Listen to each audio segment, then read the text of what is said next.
And we're back. And normally I have like a handful of questions that I've like put into the folder, essentially, that are like some of the newer questions, or like some selection of the remaining questions. Right now I'm looking at the remainder of all the questions in my text document. If I successfully go through the ones that I think I'll get through today, there will not be any more in my inbox, so we'll see what happens there. I do have a backup plan, somewhat. Like, I might do a spoiler cast of, yeah, some of these look like they might be really short, too. So, I might do a spoiler cast of the missed book, the Book of Atris, because I finished reading that. And maybe I'll talk about that for, like, the back end of this, episode, if I've already run out of questions. And then, next episode, well, maybe the fact that I'm out of questions will lead to a flood of new questions, being like, oh, I'll be in the next episode. Or I might go back to my old text documents, because I have two previous Q&A series, and as I mentioned before, I might ask the questions from those Q&A series, those older Q&As, as if they, and just say that they're from Anonymous, because the recontextualization feels weird to revive the names and so on of who actually asked the questions originally. But both of those series ended without running out of questions. They're also much shorter. Just something came up in one way or another, and didn't really end up getting to all the questions, and so I'll probably do those next or something. There's so much stuff in my inventory. I don't want your weeds. I remember when I wanted Swift Thistle and Earthroot. Takes me back to old alchemist stuff. I haven't engaged with the trades, the professions in this game, I think, since I came back, basically. I just haven't bothered, mainly because I never end up going to the end game rating, I guess. Anyway, first up is a question from daydev. For the Q&A, that's extra text. Let's delete that out. On Q&A 24, you showcased Pottermore trying to posthumously edit the Harry Potter canon. On the opposite end of this, you called out people in desperate denial of Bioshock's anti-Objectivism message. So, what are your views on the death of the author thing? My view is probably what I would say is true for most rules. Even if you hear me say a rule as if it exists, I think there are very few rules that actually have widespread reach. And generally speaking, it's a lot of case-by-case basis stuff. Like an example would be the fact that more recently I've been talking sometimes about this idea that like a good part of character design is having a recognizable silhouette. But that's such a blanket claim that it can't necessarily be applied to absolutely everything. It's more a fun way of me poking... It's a way of me to poke fun at the Fire Emblem characters in Smash Brothers, because Smash Brothers uses a wider range of characters from so many generations on so many consoles and so many genres, and all these characters are so super unique looking and so on. But also the game, paradoxically, features so many characters from the Fire Emblem franchise. Like, more so than maybe any other franchise in the game, even? I'm not sure what the total lands there. And they're all similar-looking armored humanoids with swords. And, like, they're actually difficult to tell apart by silhouette.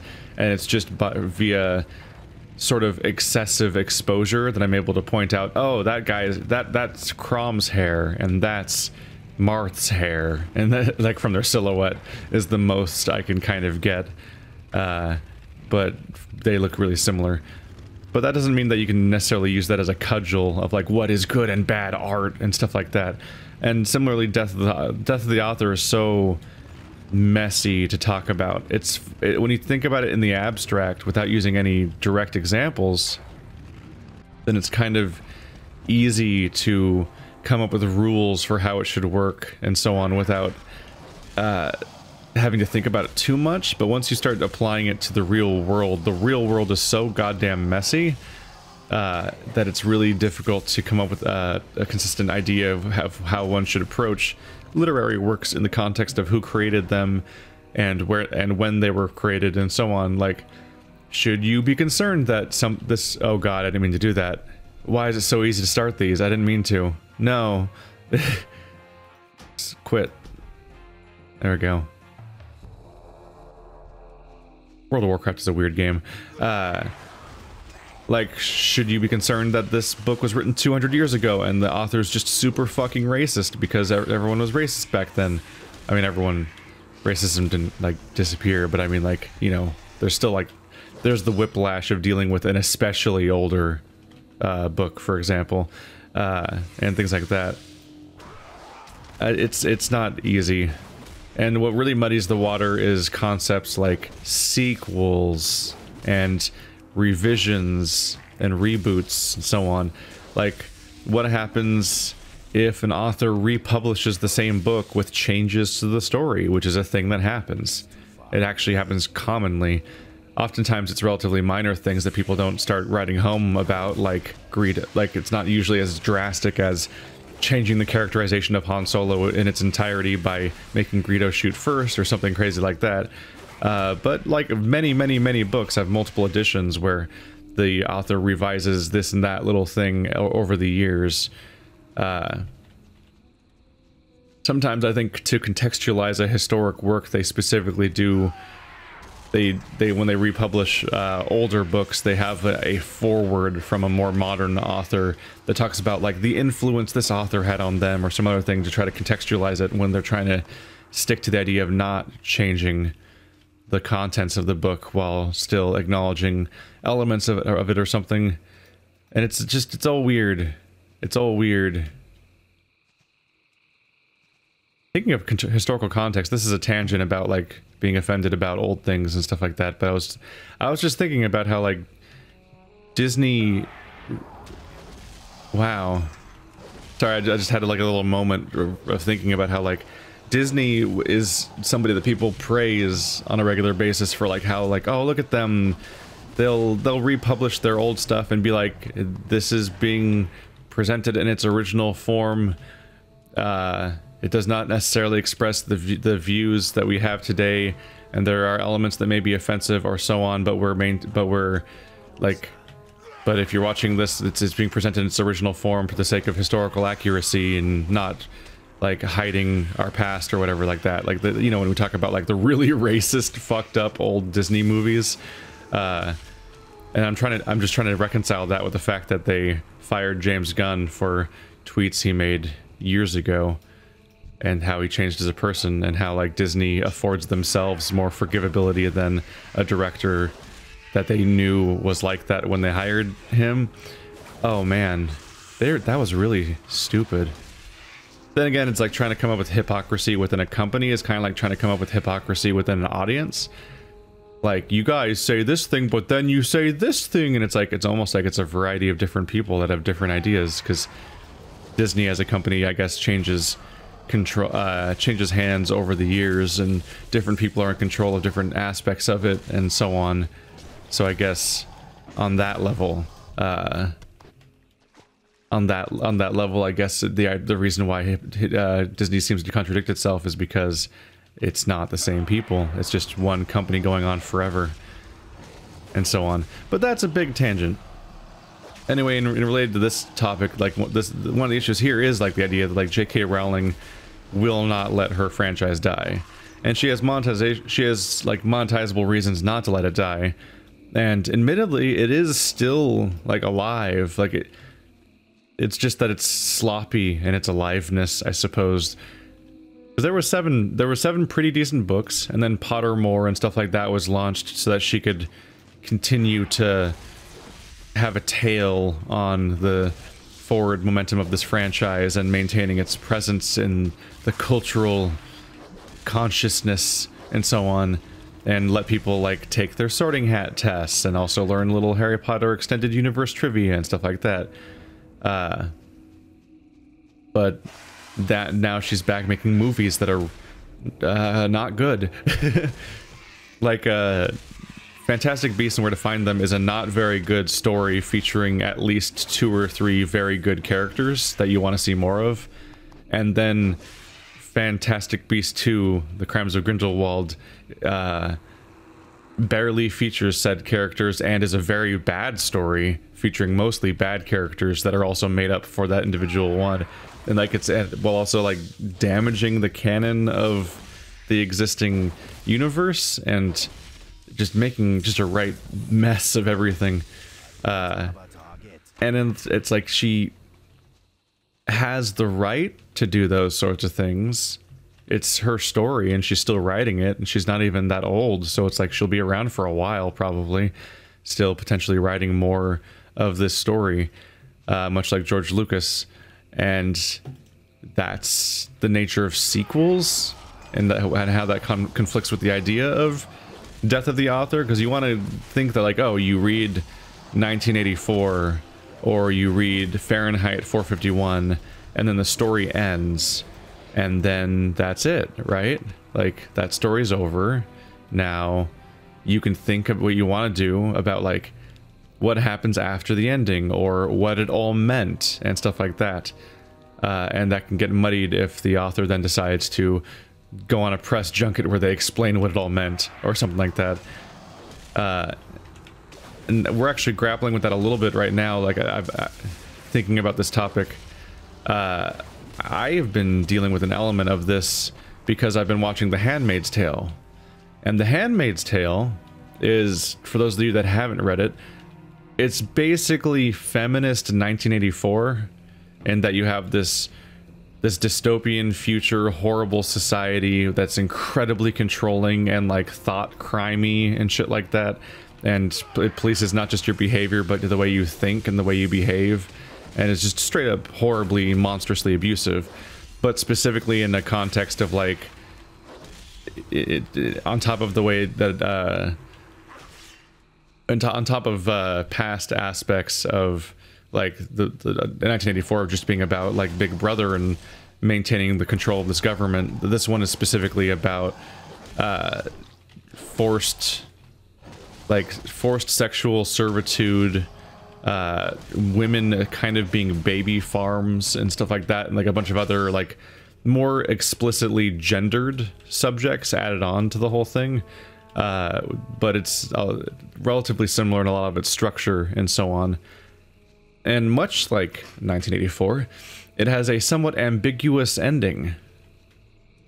I'm trying to remember exactly how 1984 ends, admittedly. I think that it ends with like the threat of what might happen next, but doesn't explicitly quite go there. But like the protagonist is potentially resigned to what will happen to them next, I think is the tone that it ends on, but I don't really fully remember. And The Handmaid's Tale also just ends. Like, it just runs out of pages, which I think is also... I think that's how The Diary of Anne Frank also ends, because she literally stopped writing because one day her family was captured and so on. The Handmaid's Tale is contextualized as being the first-person account of the person that is telling the story, and interestingly, there's like a death of the author aspect built into the story, which is the epilogue.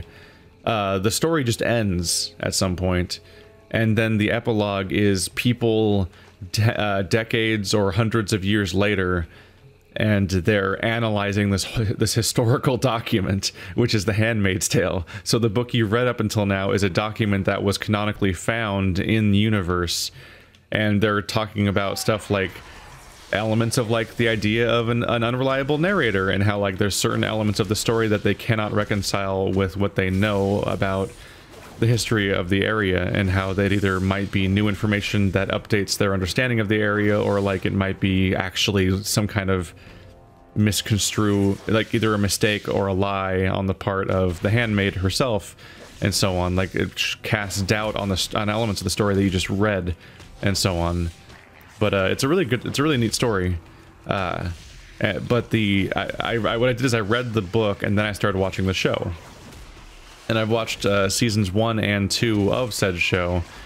And what's really fucking weird about the experience is that season 1 of the show is largely comparable to the book. They rearranged the pacing of some events, like there's a character that I think is around for like half the book or something, but is like out of the way in the first episode in the show or something like that. Like there's rearrangements like that, and then there's because it's a show featuring a cast and everything, it does wander away from the perspective of the handmaid and lets you see other characters' perspectives and what's going on with them in a way that never happens in the book, because it's all from her perspective, which leads to some stuff that might technically contradict the book or be adding on to it and stuff, but it's probably based on the idea of having like sequels and all that.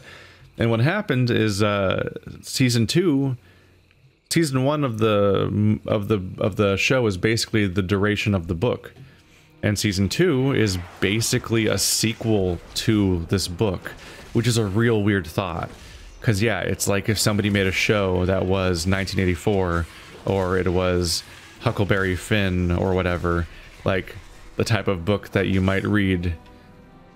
Okay, I don't know if you would actually end up reading Handmaid's. Is Handmaid's Tale on the reading list in schools? It might be a little risque on some subjects, I suppose, but it probably might be. It wouldn't be bad, I don't think, if it was. I don't know, but it is like, it's like if somebody made a show that was an adaptation of a book you read in high school as like assigned reading, and then they made a sequel because they made a season 2 or something like that, like Flowers to Algernon season 2, or oh god, Anne Frank season 2 would just be like, it would just be the Suffering Olympics. It would just be watching a family slowly die. I say this, but on the podcast we literally acknowledged that there is a Where the Red Fern Grows 2. Somebody made an adaptation of Where the Red Fern Grows and then made a sequel to it, those lunatics.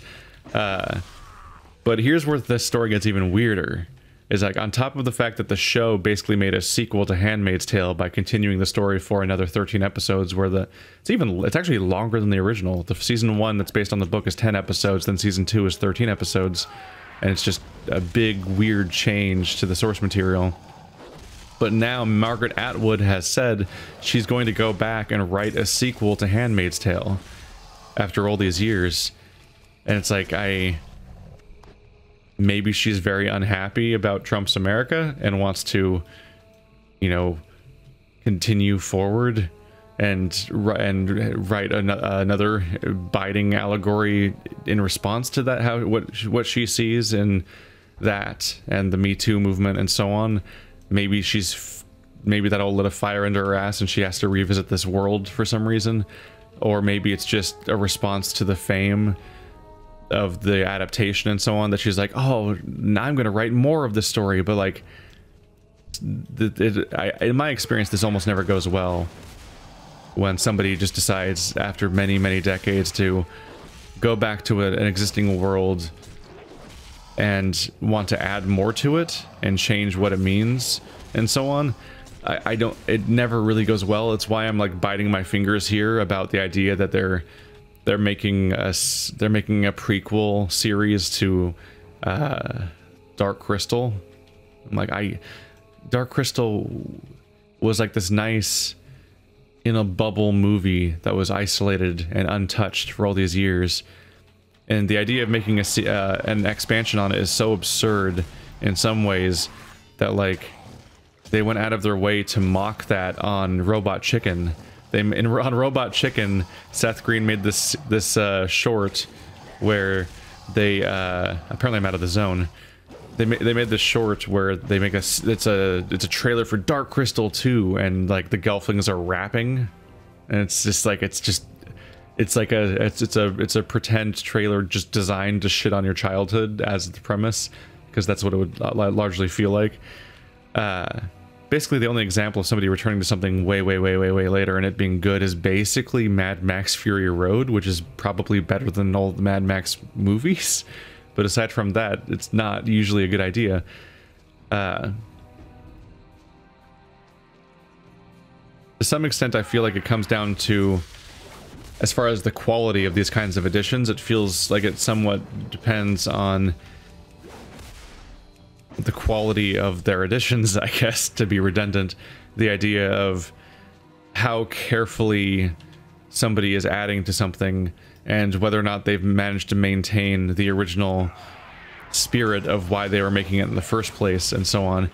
Because the problem with sequels in general and franchises is that they become hollowed ground, and I don't necessarily think that that's necessarily what they should be, but the fact that they kind of become that is itself the problem. Is that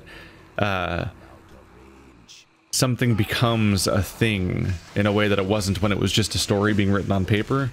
When it was a story in a vacuum, it was just a story, but once it became part of culture and people started reacting to it and it started to have a meaning outside of that thing, maybe as a part of death of the author, that like maybe it's not always even a part of what the author's intent was, you start to expand on said meaning. It starts to take different, it expands in the social consciousness, and then you try to return to it after that, and it's like on some level you're almost responding to things that are outside of the story itself, and that's kind of what maybe part of the problem is. Like I kind of think about how, like, if I so much as brush towards the edge of a topic, sometimes people will like go at me with a bunch of rhetoric that's based on an existing argument that I have no understanding of, and that kind of thing. Like, to avoid all political examples, a good gaming example is that I criticized the art style of the Pokemon I was seeing in Smash Brothers that were not from Generation 1 and so on, or not from the ones I knew about, and just acknowledging, like, these are really weird designs, right? Like, this doesn't seem to even be the same design philosophy as the original generations, which, as far as I can tell, is just actually true, but people can't see that as being true and just acknowledge that individual subject in a vacuum, because there's a massive outside discourse around that subject that already exists. This idea of this rivalry between people who are like Gen 1 purists versus people that defend the later generations of the game and so on. So that even me making an observation that is not a criticism, it is not, or at least it's not a negative criticism, it's not, the point is not these new Pokemon suck. The idea is just these new Pokemon look different, which is the most neutral possible thing you could say. But because the thing I said vaguely mirrors existing rhetoric by people that do say bad things about the game, that means that people have to lash out and argue against me on multiple social media platforms because I have stumbled into an existing conversation that I don't know exists, and I'm being called things like a Gen 1er, which isn't just like a simple, like, somebody who is a Gen 1 person. Like, it's not just like Gen 1er, it's actually spelled GENWUNNER. Like, they've made up a weird made up like thing that is like, it's still pronounced the same way as Gen 1er, but it's spelled bizarrely so they can make a weird mocking term for the kind of person that might express the idea that I had said. And I'm like, what? And like, I get that a lot in my comment section, is people will like project existing conversations onto me, and then I have to look up what the fuck they're talking about.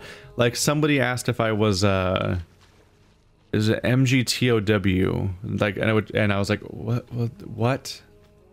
I respond to them like, the fact that you're even trying to label me is not something that I'm not, like, means like we're already going in a bad direction here. Like, I don't know what you're talking about, but the fact that you're even trying to like put me in a box is really worrying, because you could just engage with my ideas instead of trying to categorize me. Because categorizing people in that kind of way is often really shitty, because you like, it's a way of like taking a shortcut at the conversation. He's like, well, if I simplify this person into a particular category and an archetype, then I can just argue against that this existing thing that I've already developed in my brain, instead of arguing against the particular person. And that then you can just go to all of your catchphrases you normally use against that person that you disagree with. Which, as far as I could tell when I looked it up, like, MGTOW is men go their own way, which is like it's supposed to be like an anti-feminist or anti-woman, like, men's rights activism mentality. And I'm like, literally could not decode why they came to that conclusion or so on. But then again, there was also the guy in our Discord that thought that I was a pro-gun conservative, and I'm like, I don't understand why you would think that I'm that, but okay. What? I've gone this far in this quest, by the way, just blatantly not understanding what I'm supposed to be doing. Crocodilisks or dagger maws? Ah, there's only 2 things in this area that work towards it. I thought the crocs were working. I just need to find more of them. But when I was saying that, like, when I talk about to reattach that to the original point, I'm just talking about the idea of, like, if you there's often an existing discourse, and that can shape the work itself. It's like I can stumble into these bizarre existing conversations, and it's almost hard to imagine with the way the discourse works, the idea of being able to go back to a work after it's been out and then make a follow-up to it that's in the same spirit, just because when you originally made the original work, it was like kind of in a vacuum in your head / your editors and so on, but like there was no societal context to it already. And once you add the societal context, I feel like that kind of irreparably starts to change the thing. And I think the older that something gets, the more it especially gets set in its ways as a particular vision of what a work is like. And so when you start making sequels to things that are much older, things start to get a lot more messy, and then you get very angry Star Wars fans and stuff like that, because if something sits in a vacuum for long enough, then it's kind of dangerous to make sequels and follow-ups to it, both because the audience may reject it and its message or anything you're trying to get across there, but also because the creators themselves, whether they're the same creator or not, may have begun to view the original work in such a specific context that they're no longer able to freely add on to it the way that they used to. That's kind of the issue with Star Wars, both with Lucas and Abrams and Ryan Johnson, is like George Lucas went back to Star Wars decades later and tried to go back, but he was a different person, and also Star Wars had changed its meaning so significantly over the years, both to the world and to him, that like the idea of adding on to it so much later, it's like you can't process the work the same way anymore. It's a weird thing where it's like it's like the original author is kind of already dead, because you can never really quite inhabit the same state that you did when you wrote the original one. And that's not to say that a franchise has to be completely unvaried and unchanging indefinitely and so on, but I think that informs a decent amount of why really bad editions often happen, is because of people trying to go back to something that they aren't really actually prepared to go back to, because they or the cultural context has changed so significantly over the years. Or at least that's my idea at the moment. I'm just spitballing here.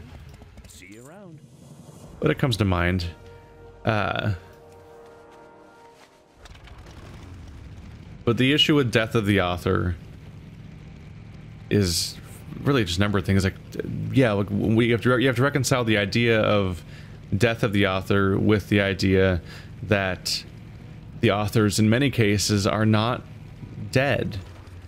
So like sometimes it's easier to say for like Huckleberry Finn or something, where it was long enough ago that the author is dead. We're learning about it in classrooms, and you're trying to analyze it for its metaphorical resonance and its messages and what you can draw from it and learn from it, and you're trying to teach these stupid children empathy in your stupid classroom and so on.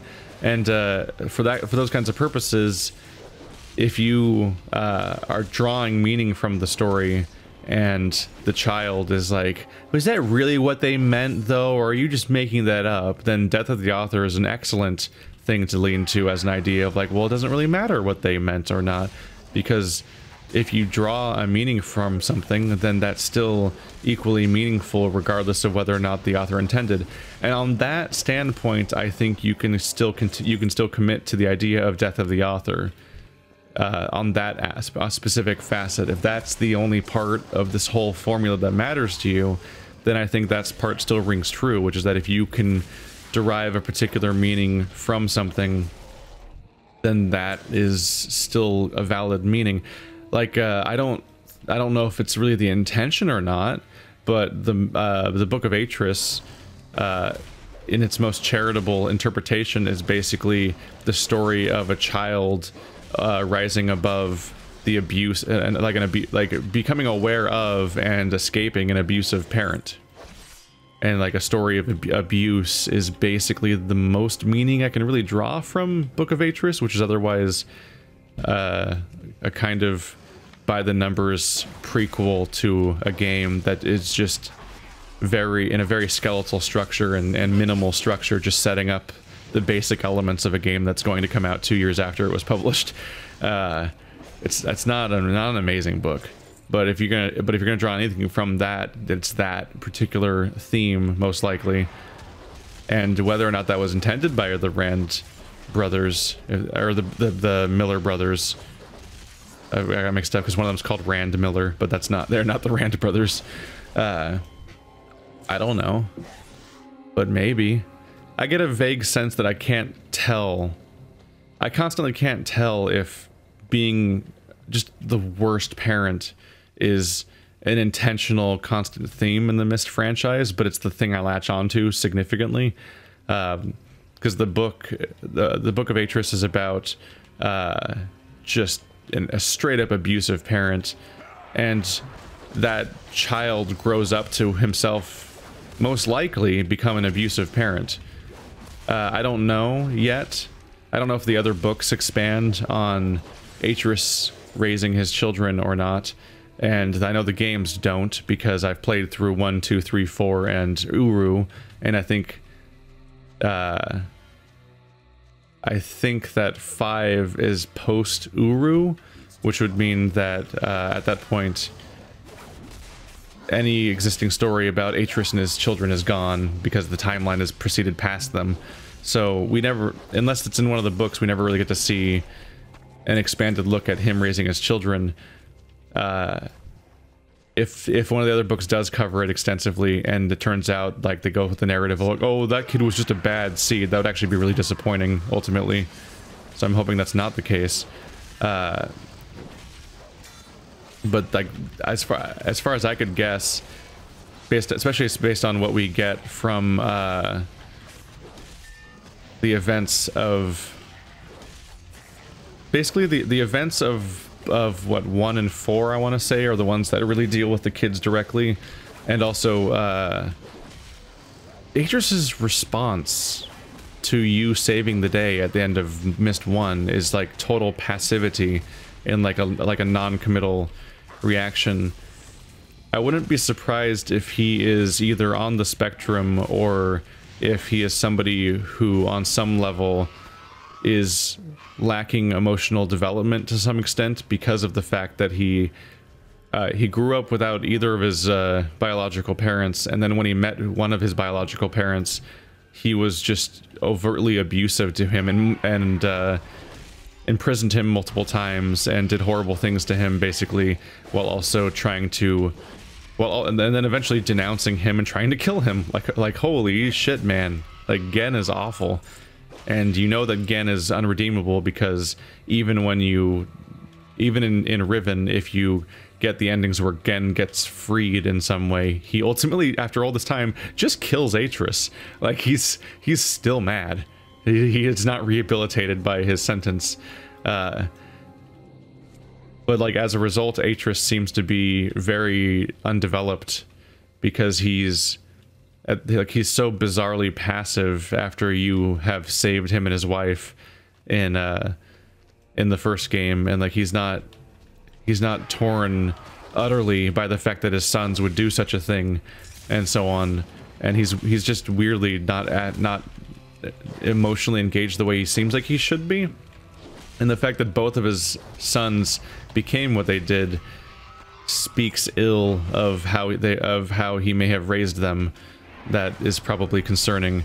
And so like the idea of like somebody being raised so poorly, then in turn not knowing how to raise children, and like a like a tragedy that spans multiple generations as a result of abuse, that's probably one of the most meaningful storylines I can come up with for the Myst franchise as a whole, as opposed to less interesting things like a fallen civilization that can make portals to other worlds via books, which is not as interesting. Like, the lore of the Denis is so unimportant to me compared to the actual stories and themes involved.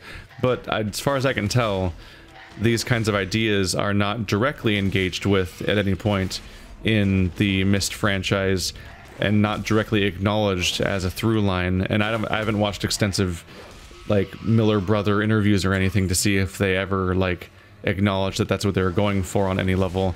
Meanwhile, it's a franchise that was handled by multiple different companies, with Myst 1, 2, and 5 being created by Cyan, but then 3 and 4 are made by Presto and Ubisoft, respectively.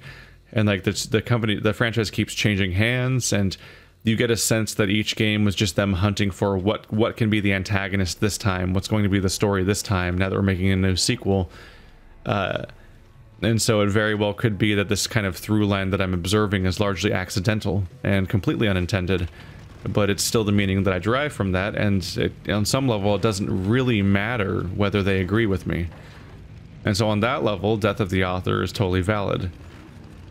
But it's real messy, because like once you start dealing with franchises, at some point, if you want to try to commit to this idea of Death of the Author, you kind of have to like self-declare parts of a franchise as being non-canon, essentially, and commit to the idea that like certain things just are and aren't real additions, because you like, if you want to draw your particular meaning or have something have the context it originally had, but then they keep making more of the thing, either the original creator or people that have the rights to it or whatever, then that can get really messy, and you start having to engage in like some cognitive dissonance, some double think, and so on, or you just have to outright declare that part of it doesn't exist, or refuse to engage with it in the first place, so that you don't have to separate them mentally anymore, which is something that some people do with Star Wars, and that's not wrong, because Star Wars was made by a particular group of people long ago in a galaxy far, far away.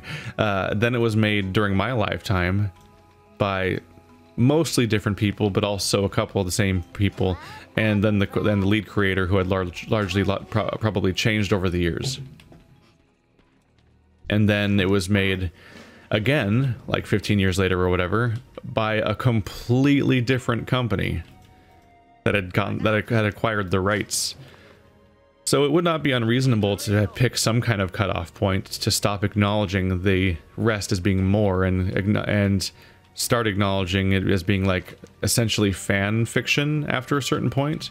And I'm not against that idea. I'm against the idea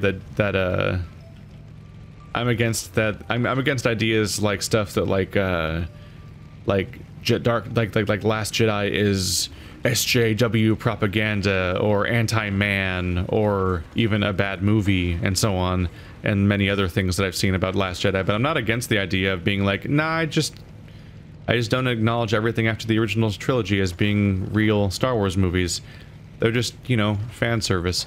Although, I will say that people who take that kind of argument, frustratingly, are also the same people who will still get mad at me for saying the same thing about the books, because I see all of the extended universe as being fan fiction that is super not important and non-canon, and they're free to contradict all of it, and none of those stories matter outside of their individual vacuum context of the original story. But people say that I can't hand wave away this show or that book, and it's like, well, take my example here of Last Jedi. Whether it's good or not, and whether or not it is a genuine addition to the original thing, are different things. Like like on some level, like I've read the graphic novel. I've read the graphic novel prequel series to Dark Crystal now, and if somebody says something about Dark Crystal, I'm not going to correct them based on something I read in the book. For example, if they say something about the movie, I'm not going to correct them based on what I read in the graphic novels. That's not the direction I'm going to go with that kind of thing. But, I don't know. It's just a big mess.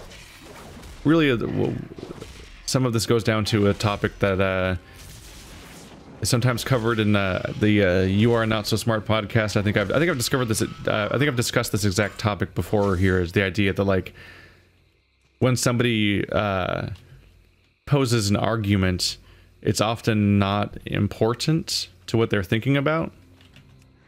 So, like, people have emotional reactions to things, and those are the foundation of their opinion in many cases. And then what they do is they essentially propose an argument to support their opinion, and that's the thing they say that is their expression of their opinion when trying to interface with other people's brains. But if you can dismantle or attack said argument, that doesn't actually weaken the argument in their brain, because it's essentially not the thing that was the feeling in the first place. And so when people argue with each other, even if you can prove them wrong on some level, they don't actually feel like they've been proven wrong, even if you've, like, irreversibly and irrefutably definitely proven the thing they said wrong. It still doesn't defeat the original thing that made their opinion in the first place, because their opinion is based on this deeper emotional core that even they don't fully understand, and that's true for all of us, including me.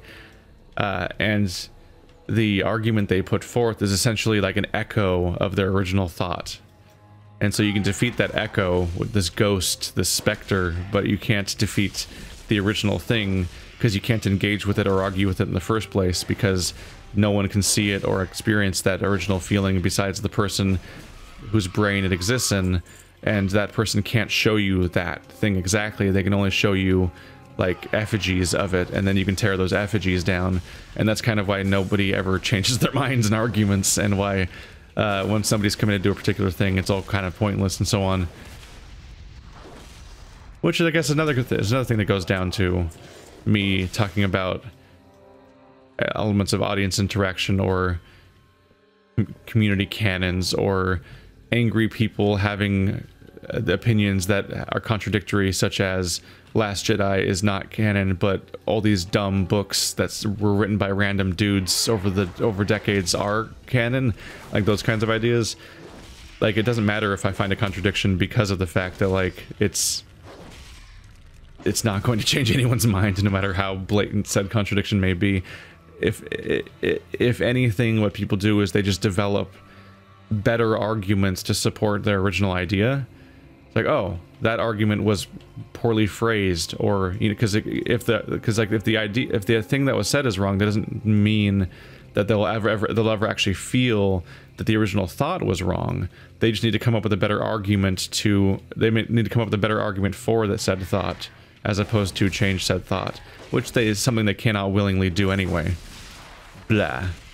Human brains suck, and the more I learn about them, I'm like, oh, we're just doomed. Great.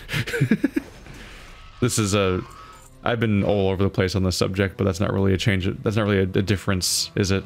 It's pretty standard for us. But Death of the Author is so goddamn nebulous that floundering through a bunch of different subjects is kind of almost a given. I do recommend the Lindsay Ellis video, though. If nothing else, it's more concise and constructed, because it's, you know, scripted. Also, it has an interview with John Green, who just shows up in the video, which is very fitting, because if you've read or presumably watched the movie — I don't remember the movie, I think I've seen the movie, but I don't think I remember it at all. John Green wrote The Fault in Our Stars. He wrote a fair number of books: Paper Towns, Looking for Alaska, An Abundance of Catherines, which is the one that no one ever remembers exists, Will Grayson, The Fault in Our Stars, and Turtles All the Way Down. I would say that my favorite one is Turtles All the Way Down, if we're gonna just jump out there. But there was a rare thing that happened that was somewhat odd about about The Fault in Our Stars, which is yes, it's the romanticized cancer story.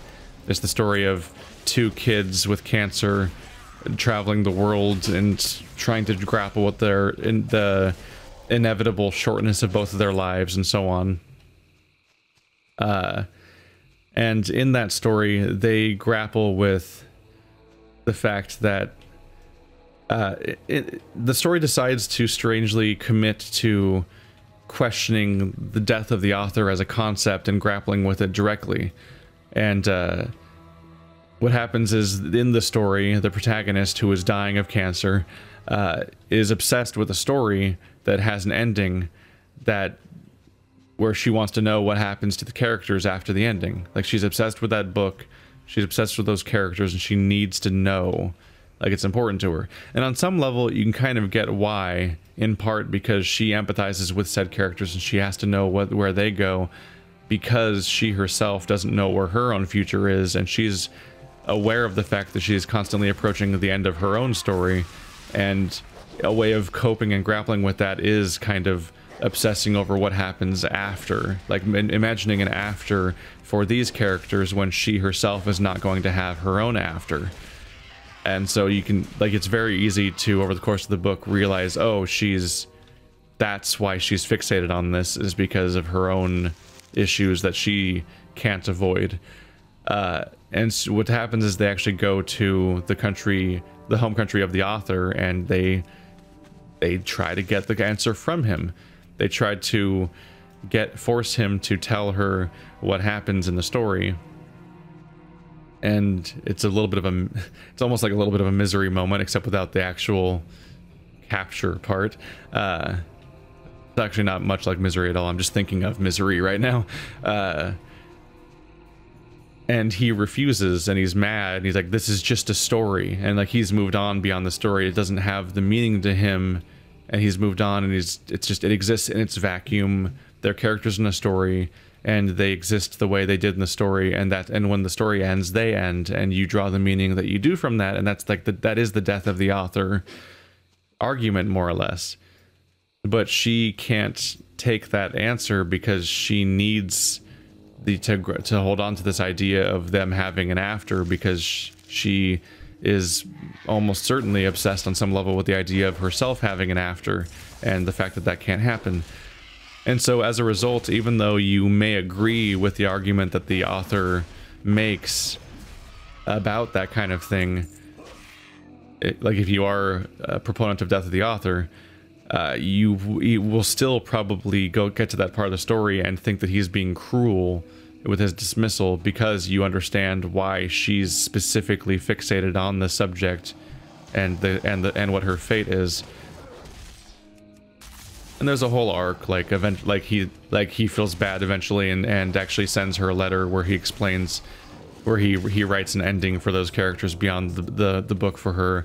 And she's also grown as a person, so in a way where she refuses to read it, and because she doesn't need to know anymore, or some, like, you know, that kind of stuff. But just that direct grappling was all very interesting, and it deals with the fact that, like, there's a paradox here, and this is all dealt with in the Lindsay Ellis video if you watch it, which I'm sure I remembered to link in the description, but I'm sure you can also spell her name if I forget.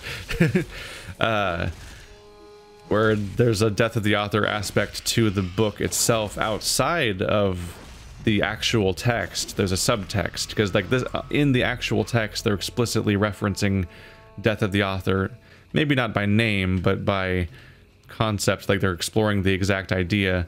But on top of that, there is a death of the author question hovering over the book, because John Green himself has had very public and known interactions with a fan within him and his brother's, like, YouTube channel's community that was dying of cancer and did die of cancer. And there's a clear reference to her in the name of the book, because the foundation founded in her name it's a cancer charity is called This Star Won't Go Out, and the name of the book is The Fault in Our Stars. Like, it's not exactly hard to draw some kind of connection there between the cancer victim in John Green's life and the cancer victim in the narrative of the story. And so there's multiple layers of death of the author to deal with in this particular story, both in the text and the story itself, and the fact that there are aspects of the story you would question based on your knowledge of the author, if you have that. And that's just a question you have to answer yourself. My final takeaway on the idea of like how you want to process those kinds of ideas, whether it be the question of whether or not Esther, the real life character, has anything to do with The Fault in Our Stars, or questions of whether or not you should read Ender's Game when the guy who wrote it just is the worst, and stuff like that. Honestly, I think you just have to make a case-by-case basis on all these things. Or even questions of like, can you, and this is me, this is very autobiographical here for me, can I go back and enjoy Louis as a show after Louis C.K. just keeps getting worse? there was a period of time where I would say Louis C.K. was my favorite comedian, and I really liked the show Louis, and I was really a big fan of that stuff.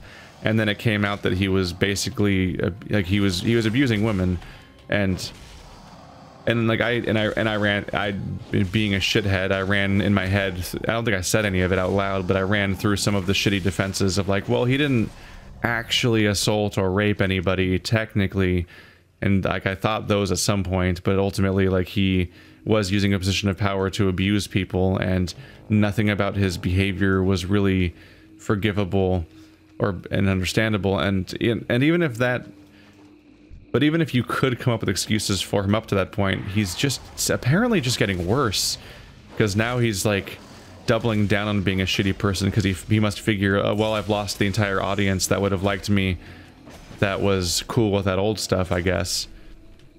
Like all of the leftist or feminist or whatever audience members I might have had before have definitely abandoned me after this Me Too stuff, so I better double down on the other audience. Seems to be what he's gone for, because now he's mocking the Parkland survivors in his comedy bits and like other shit, where it's like, what are you doing, man? It's like he's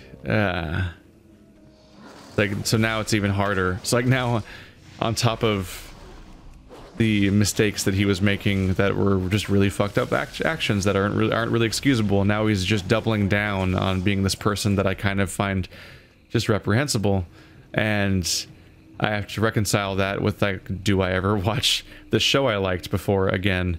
Or like, fun ideas of like, hey, you're X amount of how many seasons of House of Cards in are you? When the new Kevin Spacey news came out, it's like, and this isn't the same thing exactly as Death of the Author, because they're not the authors. Well, Louis C.K. was the author.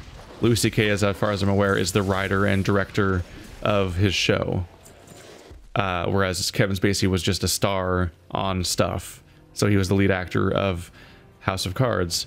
But like, can you finish House of Cards if you weren't through it all the way? Weren't all the way through his episodes at the time of the news coming out and him being removed from the show? Like, that's just kind of a case-by-case thing, I guess. That's on some level a question that people have to like answer on their own. Like, can you watch Smallville knowing that one of the big actresses on that show is like one of the leading members of a like sex slavery cult in the United States? Yeah, that's shit you get to process.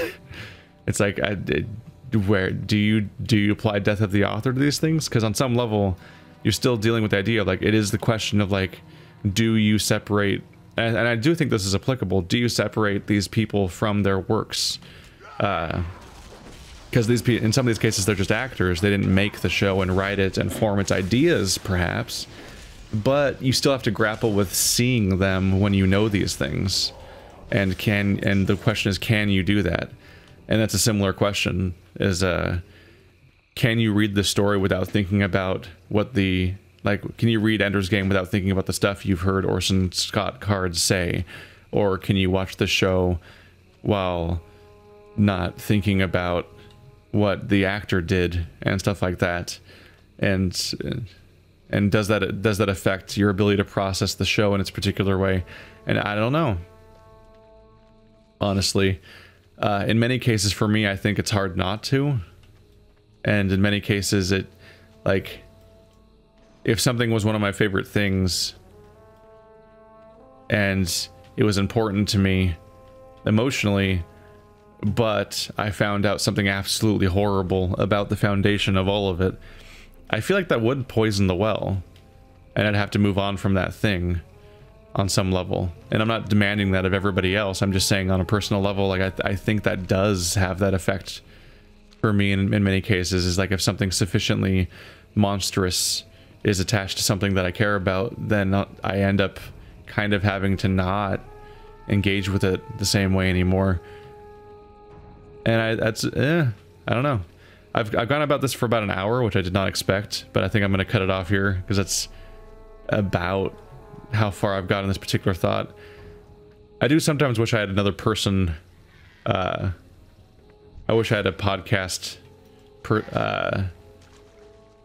co-host at times for some of these things, just to kind of engage with the ideas and evolve them and so on, and, like, you know, bounce back and forth and actually iterate on these ideas and challenge my ideas and so on. But that's don't really have good examples of that kind of person.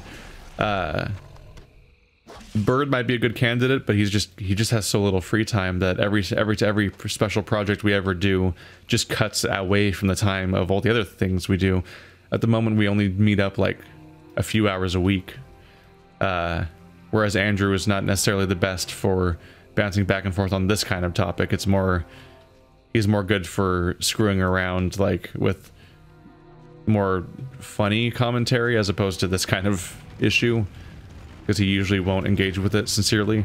And pretty much everyone else I know is straight up just disinterested in engaging in podcasts. So at the moment I've got this, but I'm definitely super aware of, like, the thought cul-de-sacs and the talking in circles and elements of feeling like there's more to say on a particular subject, but not quite being able to pull it out of myself at times.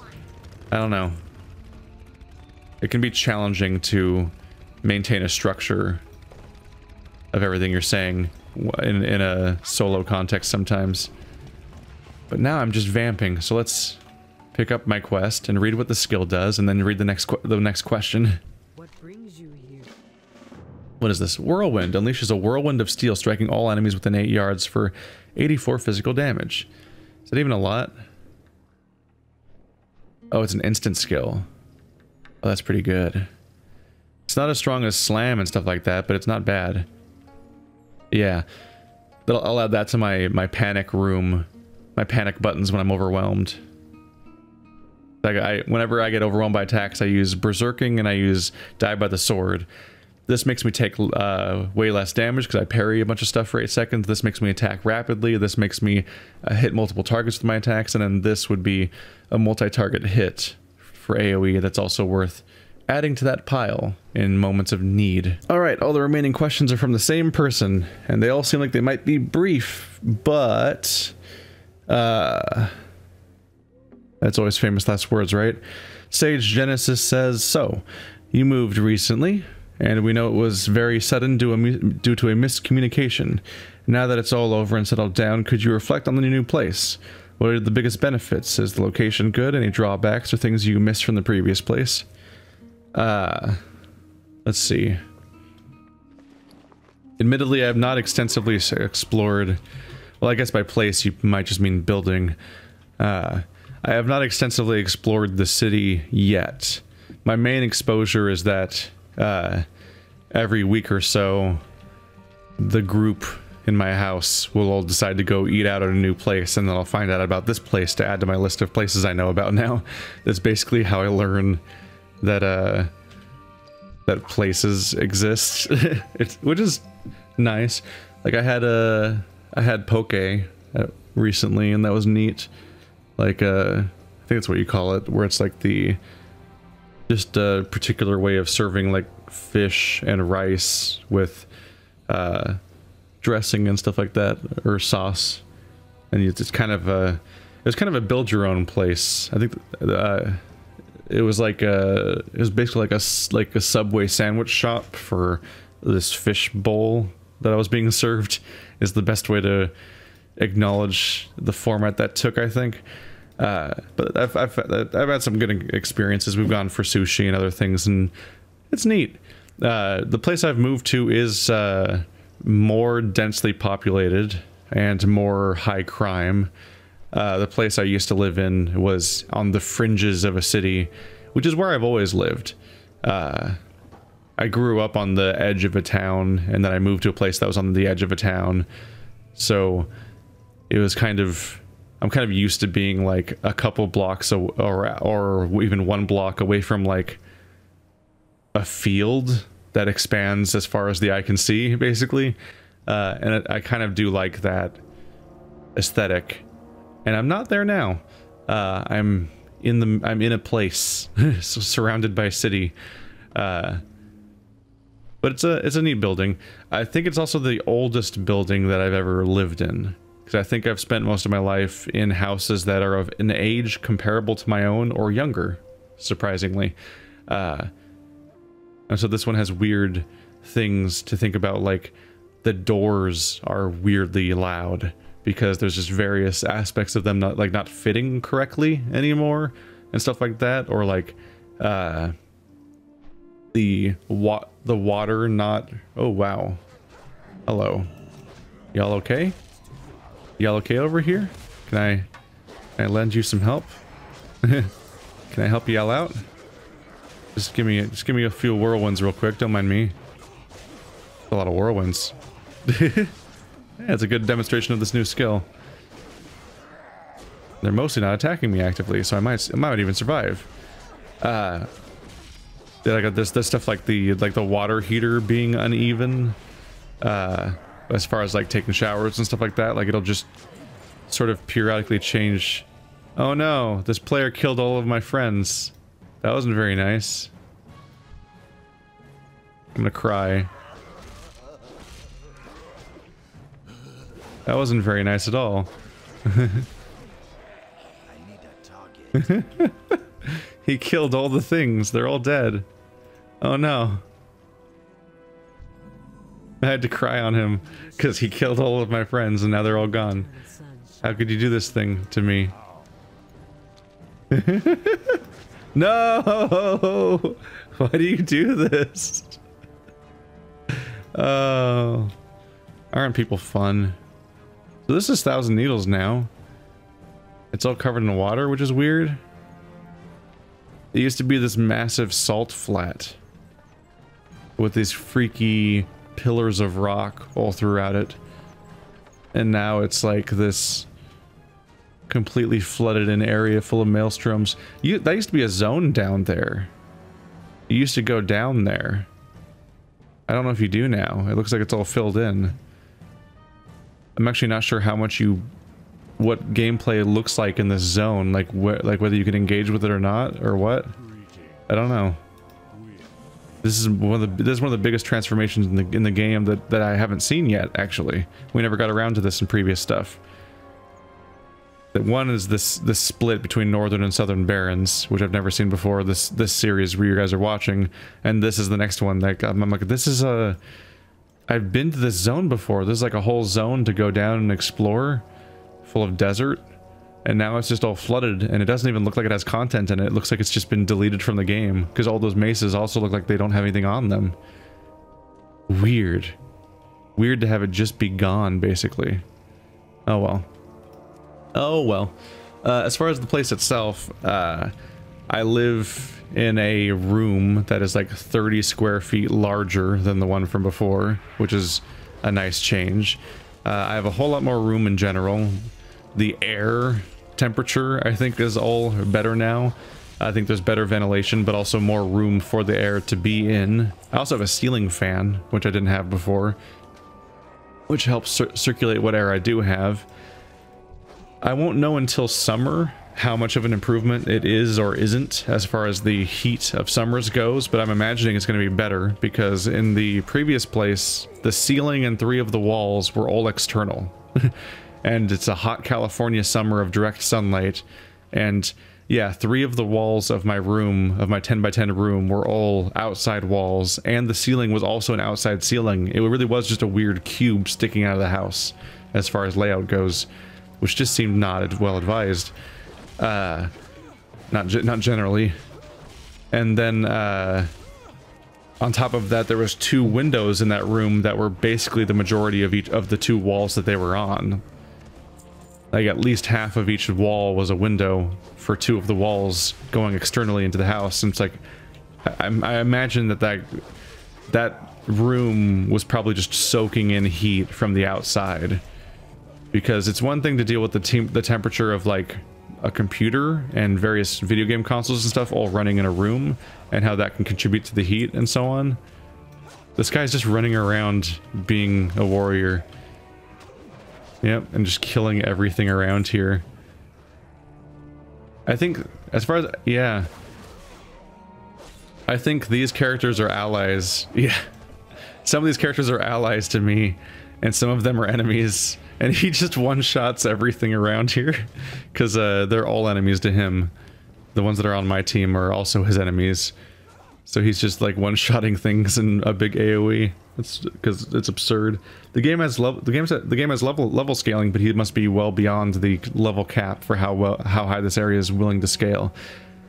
I'm actually getting up there. I'm 2/3 of the way towards reaching the point where I'm just gonna have to move on to expansion content, as opposed to this early stuff. But yeah, I won't know for sure whether things are better, but I imagine they are, temperature-wise. Because the other one was just designed to soak in outside temperatures, I think, in addition to dealing with the heat of my computer. Nobody can row this fast. Holy crap! Look how fat he's not even in. He's barely rowing. Man, that's impressive. I'm looking forward to the extra space, specifically because I want to set I think about ideas of like setting up like a camera and a light for potentially filming stuff. Really one of the things to deal with, besides the technological limitations, or I guess monetary limitations, of going through and buying like a lighting kit and a camera that's not bad, is the social anxieties of filming yourself is a thing that I've never gotten used to, so who knows. But the big thing for me is probably VR, which I'm still not totally sold on as being a valid entertainment thing that's that great, but as something that I can create content out of, sure. When I look at VR headsets, I'm not necessarily convinced that it's something I'd want to spend huge amounts of time with, and the kinds of content that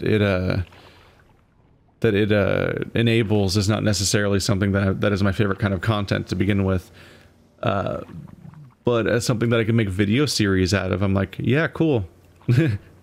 I could do a series on this or that VR game, or let's tries of all the VR games that I get keys for, which is not uncommon. It's not uncommon for me to get codes for VR games and be like, I don't know why you sent this to me. I definitely don't have VR, but I'll put that in my back pocket for the future, and that kind of stuff. As a novelty thing to preview for people, like, that stuff's all neat. And so I look forward to the idea of being able to cover that. One is the monetary thing of just like going and committing to getting VR, but also like another thing was space concerns. You can maybe do sitting room VR in most living spaces or whatever, but like there is like room scale stuff where you stand up and you walk around and you look around and so on in full 360, and that was not possible. Because that was a 10 by 10 room that also had my bookshelves, and it also had my full-sized bed, and it also had my my computer desk and so on, and so much space was being consumed. One of the first things I did when I moved is I actually went down to a twin instead of a full-size bed, mainly because the full-size just felt like wasted space. It was so wide that it felt like it was mostly just wasting my room, because it was so much space that I wasn't using on the bed itself. So I've gone down to a twin while also adding 30 square feet to my room, which means that suddenly I can actually, you know, like, empty out like a 6x6 plus area where one could walk around and move their arms around and so on without bumping into everything, which is good for both, like, probably my mental well-being of just, like, you know, being in this place that I look at and spend a lot of time in, but also for an amount of space that frees myself for activities like that, both VR and potentially, like, if I want to set up like a filming thing, like what I did with it, like what we did with Andrew before, but in his room, or also if I just ever start doing local recordings with any of my roommates or any other people. Like, the idea of doing local recordings kind of relies on the idea of being able to just actually fit next to each other, which we had one session where I recorded stuff with Marty where we squeezed into my tiny room, but after that point we largely did set up in separate areas around the house in order to make the other sessions work, because doing it in my room was just so not a good idea. It just, we barely fit, and the microphone sounded bad and a bunch of other problems. Like, it was just a mess. So the more space is good.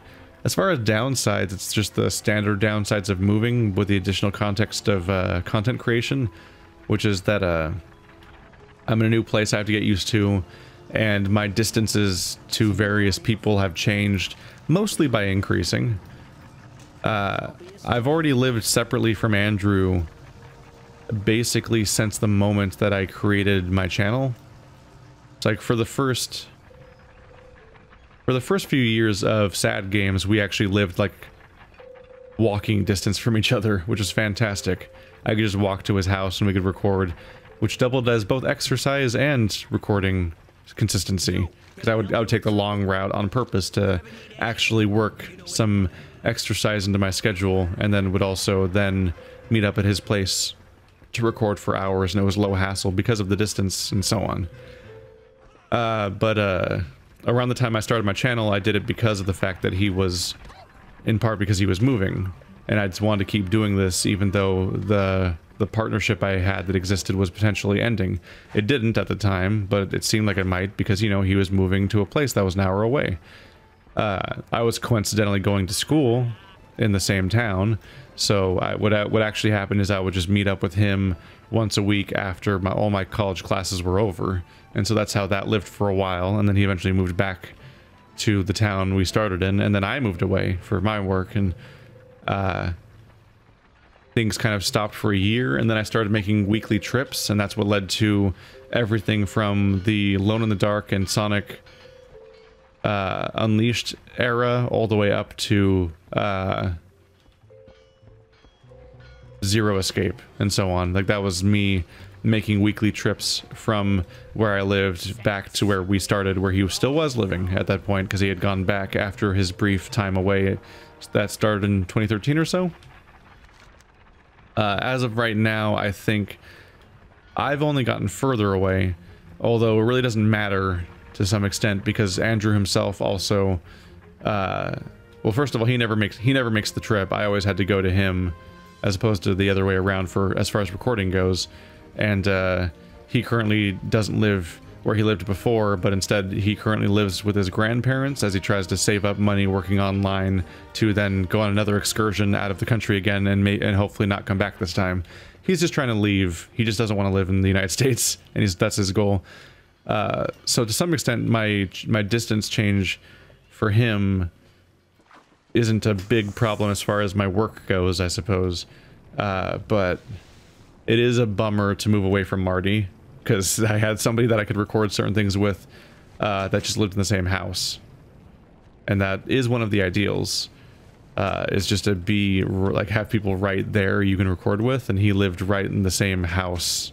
And we met up like once a week, specifically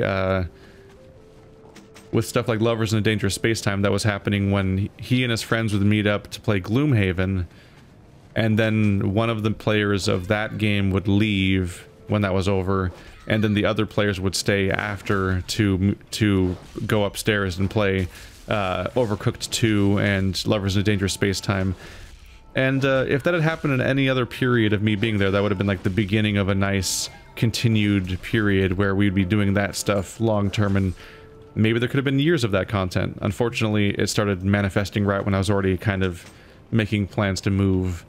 And I've talked about how, like, hey, we can still make those plans where I can make the trip for us to record that kind of stuff again if everyone's like can pick a time, but none of that's crystallized so far. I've already met up with Marty once since moving to record more Pokemon,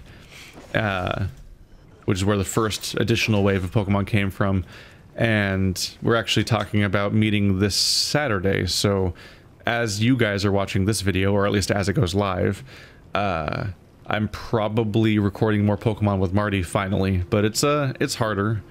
It's more distance to cover, and the more distance to cover leads to wanting to get more out of the trip, because in a particular post-Gloomhaven session, for example, we might only get like an hour and a half of recording done, and it'd be like, oh well, that's what we got this week. Oh well, that's the footage we have. Move on to next week, and that was fine at the time. But now, if I'm driving there long distance and stuff, and it's like making a day of it, essentially, at that point you want, how do I use a crowbar? Do I actually have a crowbar? I think I don't have a crowbar yet. I think I have to find one. Nowadays, it's kind of like what happened with Andrew, essentially. Is like when Andrew was local, I would just go to his house, and sometimes we wouldn't even record. We would just hang out and waste some time and then go home or whatever. Or sometimes we would like really hunker down and record and so on. But once there was a distance involved, it became a thing where like it was our day. So we'd meet up once, like during the podcast era. It was just like that was a thing for both of us, as we had the day where we did gaming content, which is that I would show up as early as I could get there, basically, and then we would record the podcast, and then we'd try to get as much of like 999 or Zero Escape done, or some other game, and so on, and we would just try to have a full day out of it. And that's kind of where we're leaning with stuff with like Marty and so on, is that like we kind of have to like clear a chunk of schedule to make the trip worthwhile, and that's harder because we're dealing with professional adults, and whose job is not being my coworker. Like being my co-host of a show is not anyone's employed job. None of these people are full-time YouTubers, and that raises its own problems, just because of just logistic things, and some of that is like on top of just availability because of having a job and so on. There's also the extra thing of like, you have also limited availability during weekends, because when you're somebody who works Monday through Friday, weekends have a particular value where you plan what you're going to do with said weekends, and you come up with things that are going to happen in those times. So the weekends themselves become scheduled because of their limited availability and the variety of things you can do with them. And so it's a little harder to find that time to properly schedule like a full day, or at least a decent chunk of time, because nobody wants to drive. Like, I don't want to spend like upwards of 3 hours of my day driving to get like half an hour of something recorded, where I might be more willing to only record like half an hour of something back when I was in the same house and it was like, oh, that's all we got, oh well. Because then I would just go to the other room, which was where I lived. It was a different context. So there's more risk reward, essentially. But just as a reminder, Lovers in a Dangerous Space-Time and Pokemon are not explicitly cancelled. Pokemon especially is definitely not cancelled, because we're still working on it. It just takes time to get the meetings to happen, to make it possible. Whereas Lovers, I have no idea. I have no idea if there's going to be more of that game.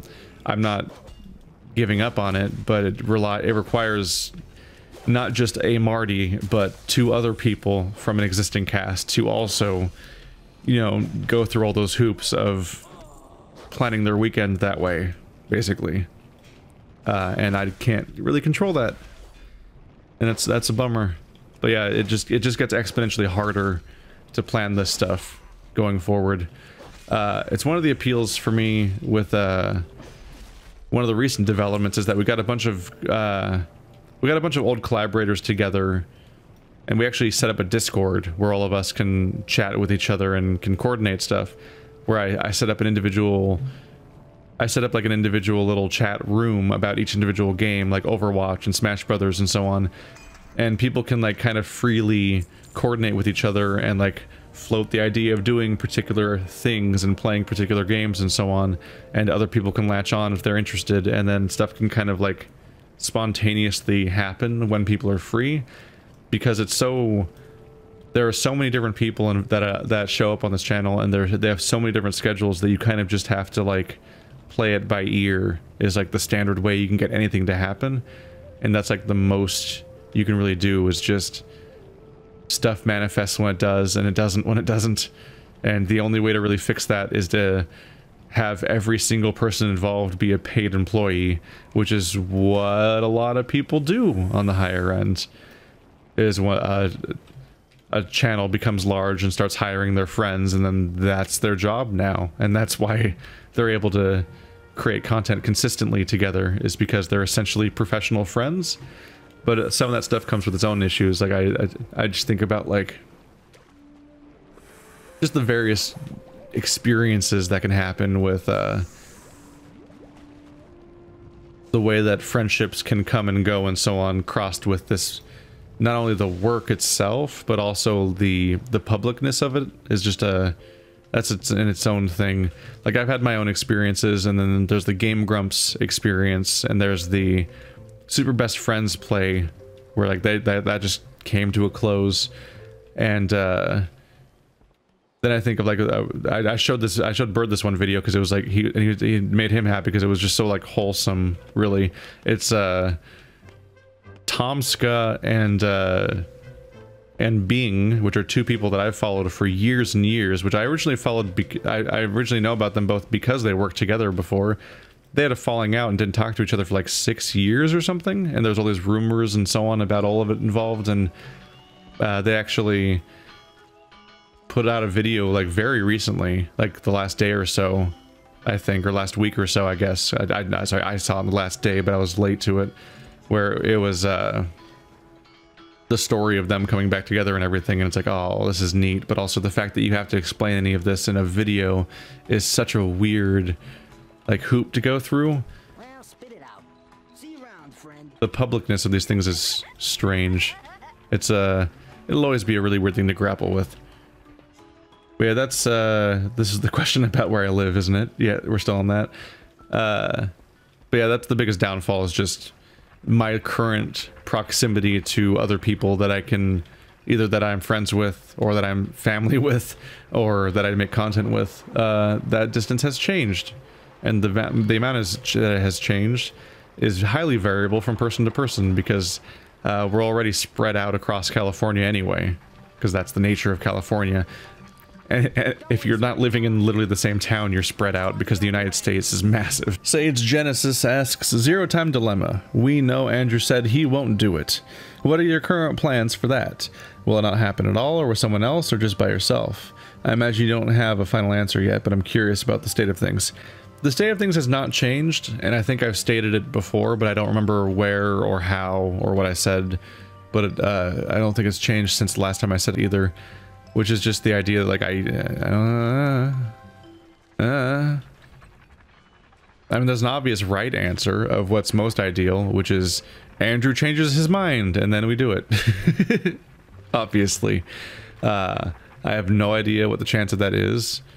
I was somewhat surprised by how vehemently he was like, no, this is not happening, because it's kind of never happened before. So that was unique. But on some level, Andrew's also going through a lot of changes in his life, and he's been unhappy and has been making changes like moving country and stuff like that, oftentimes to grapple with how he feels in general. And that's right to do, and that's good. And this might be an example of those kinds of changes of behavior that might inform some of that. But it was definitely a bit of a surprise, just because I didn't think that there was that kind of... I didn't think a game existed that could do that, basically. But he was getting pretty angry at Zero Escape. Virtue's Last Reward. There we go. Okay, it's the naming of that franchise is so convoluted. I'm trying to find a store to sell my crap to, and I don't think one exists. But ideally we'd continue as we did before with the same cast, because that's the format the show was in. The verbally controversial show, but maybe not that controversial. You know, that whole thing. Because the comments act like the show's the worst thing that's ever happened and they're yelling at us, but those views are way up there and those likes and dislikes really aren't a bad ratio, so seems like a lot of people like that show despite the naysayers. And I like the show. I really enjoyed making it. I have no qualms with how things were going and was happy to keep going. But I have to have a willing participant. I can't do anything about them not being willing, basically. That's not going to change. Don't mind me, Blood Elf. I'm just going to use your NPC vendors. I love that that's a thing. I love that I can just use her vendor. Hey, just in time. I love that I can use her vendor on her freaking character. That's the silliest. What is over here? Oh, start a bar fight. As far as alternatives go, I would definitely prefer to have another person involved. Like if someone like maybe Birdcatcher or Colonel RPG like got like caught up on the entire narrative of it up to that point and then came with me for the final adventure. But it's really it's really hard to replicate what was going on there with another person. In part because you have to we need a cast member that would be willing to fill similar shoes of like engaging with this thing while being critical of it and questioning its story and like, you know, commenting on it. Because there are definitely people who would just get exhausted by it. And some of this, for some of this, I think of this in terms of like Divinity Original Sin 2 to an extent. Like by the time we had finished that playthrough, half the cast was just kind of getting tired of doing it and was just trying to get it over with to an extent.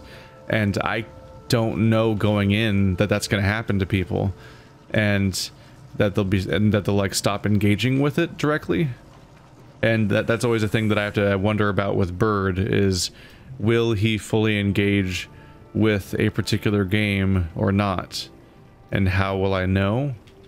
And like that whole thing. And so like I don't know if he would ever, like it's basically like he's never done a playthrough.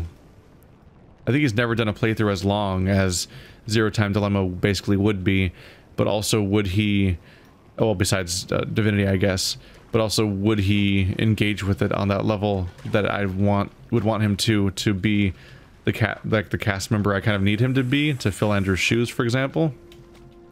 And I don't know.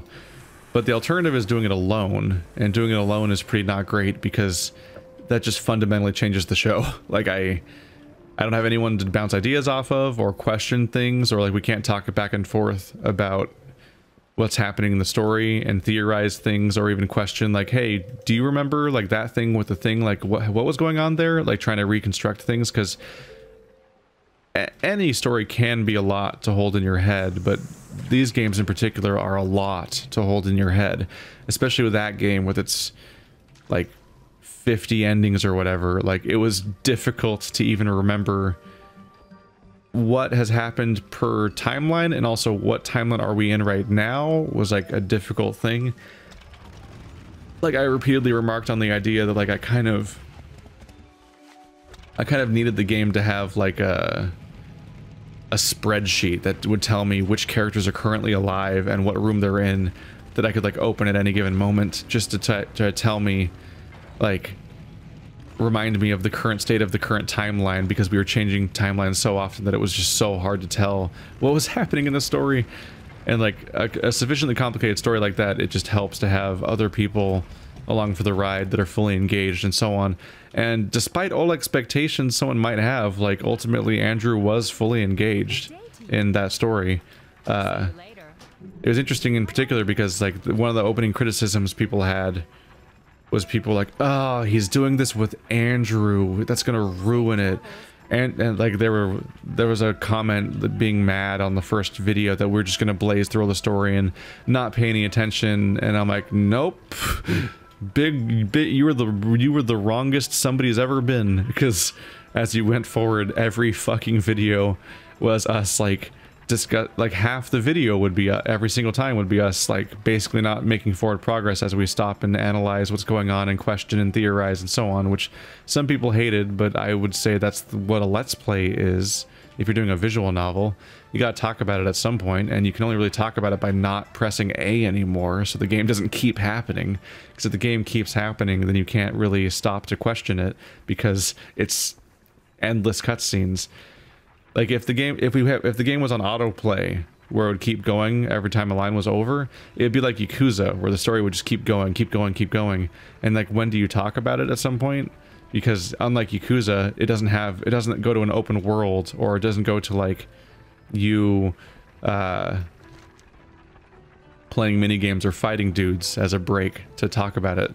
It's like you have to freaking you have to stop the game to talk about it. It's like, I think I was happy with the format that the show was in, basically. But it was a lot of work. It's a lot of work, especially since I always find myself wanting to make the episodes longer than average to make up for the fact that yes, we are making slow progress, and also the game is exceptionally long. And also, I have to avoid spoilers, and the moment you put up videos of these games, especially if you're criticizing them at all, people respond to said criticism by like actively spoiling the game, and it's crazy. Like I swear we freaking we have to do look at a bottle of grog. I was trying to figure out the logistics of this one without actively stopping to do it, but that was not working out. Bottle of grog there. Beat him. Bar fight, yeah. Bleed it out, digging deeper just to throw it away. Oh, they're all going to die. They're probably fine.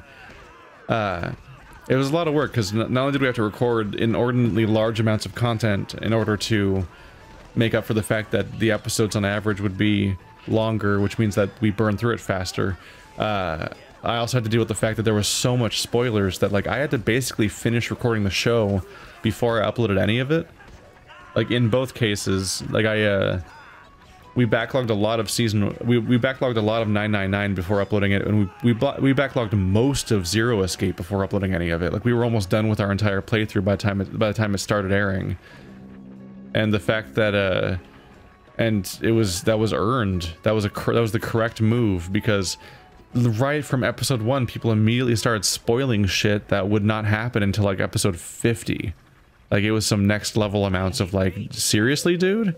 And thankfully we were far enough that it didn't spoil things for us, but it's like that's how stupid people are about the way you're supposed to comment on these things. It's like it basically is ideal to just like finish the entire playthrough before airing any of it, because people are like, audience interaction or whatnot, but like this is a good example of a playthrough where the audience interaction actively makes the show worse, because they will just spoil things, and then what's the point? Us theorizing and talking and so on is the content, and people actively sabotage that in baffling ways. And you can't even avoid it by just not reading the comments on those videos, because people will go after me on Discord and Twitter about the series. So like I can't even just ignore the comments on the videos themselves in an attempt to avoid spoilers, because people won't let themselves be confined.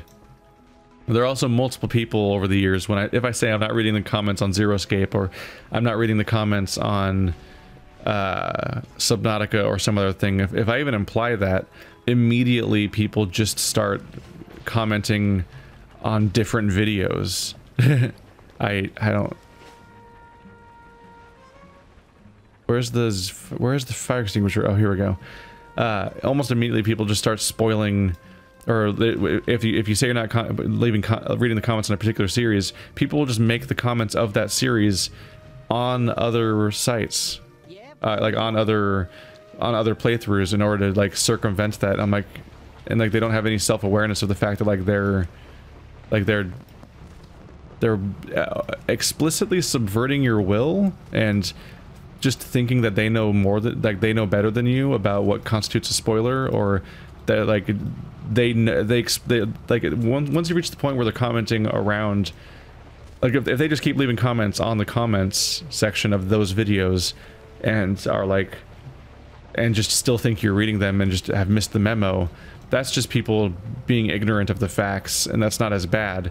But actively going around the fact that you said you're not going to read the comments in a particular series by tricking you into reading their comments via other playthroughs and other social media platforms, those are people just saying, yeah, I understand what your request is, and I understand what you want, and I'm going to explicitly go against that.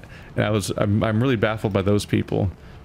These fires are weirdly hard to put out, but this is not the best camera angle, perhaps, for dealing with this problem. There we go. There we go. But anyway, that's where we are. I have no idea what's going to happen going forward with Zero Escape. I just know that I have a preference, which would be to do it the right way, but since, you know, as I've said before, like, these people are not my employees, I can't force them to continue forward if they don't want to. And, like, battering someone into doing it would just make the content bad.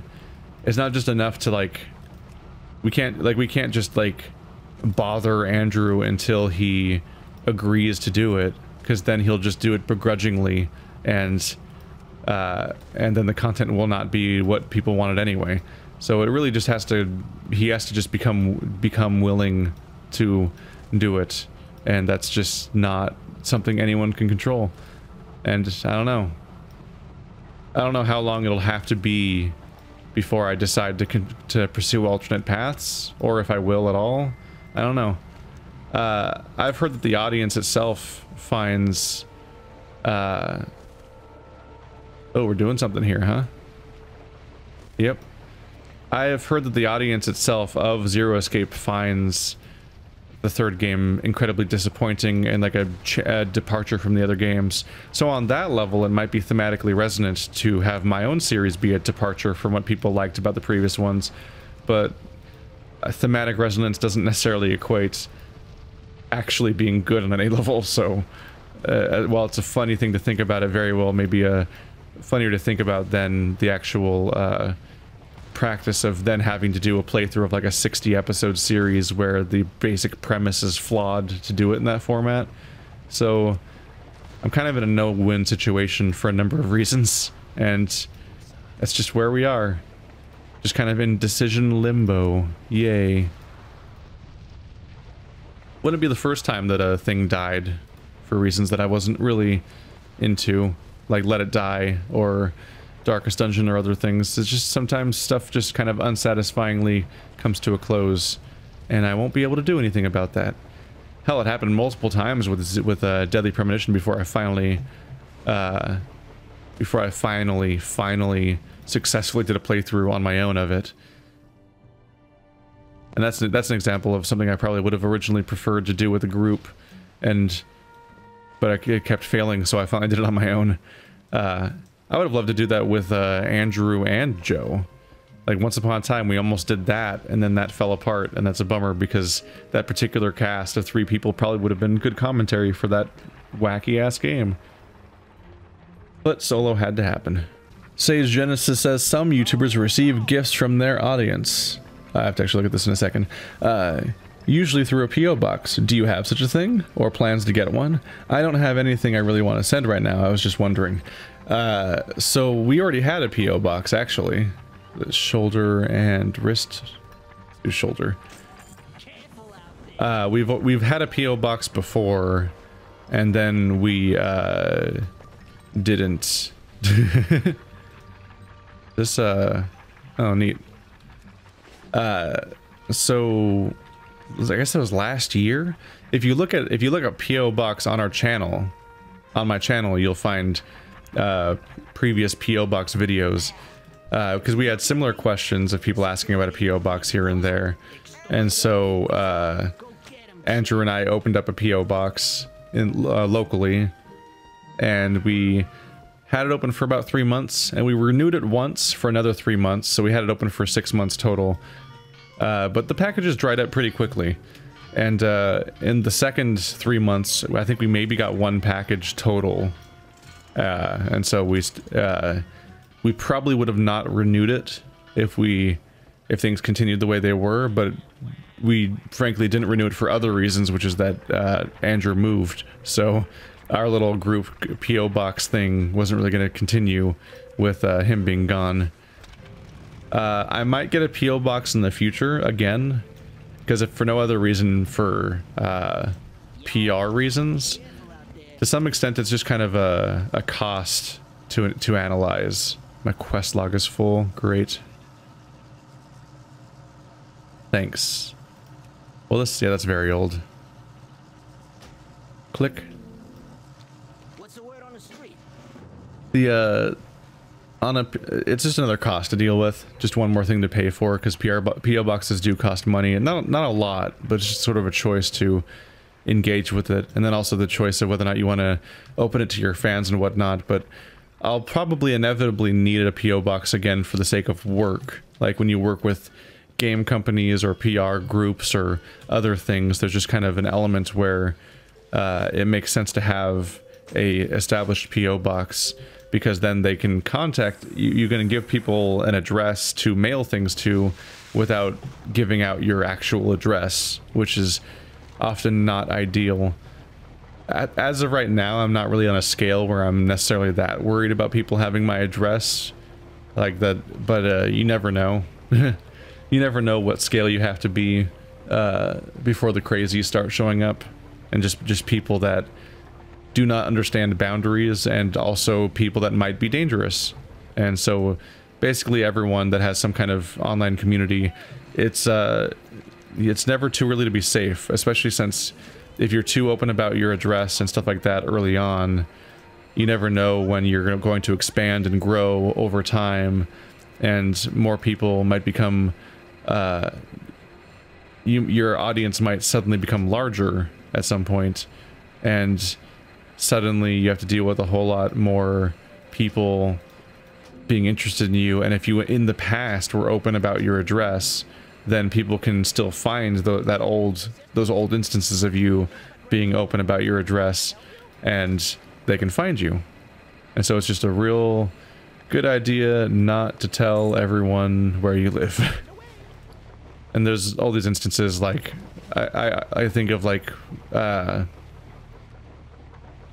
was the time when like Boogie was freaked out because he had a fan just show up at his house out of nowhere, and I specifically had the reaction of like, I can't believe I like let's see, he had the reaction of how do I put this, like he said that it was like the one time he forgot to have his gun, because like he normally has a gun accessible for self-defense so that he can reach that if somebody's at his door, and he didn't in this case. And there was like some fan had just shown up where he lived out of nowhere, and it's just a really big invasion of privacy, and it is worrying. Like at the time I thought that was a strong reaction, and that might be because I have a strong reaction to guns in general.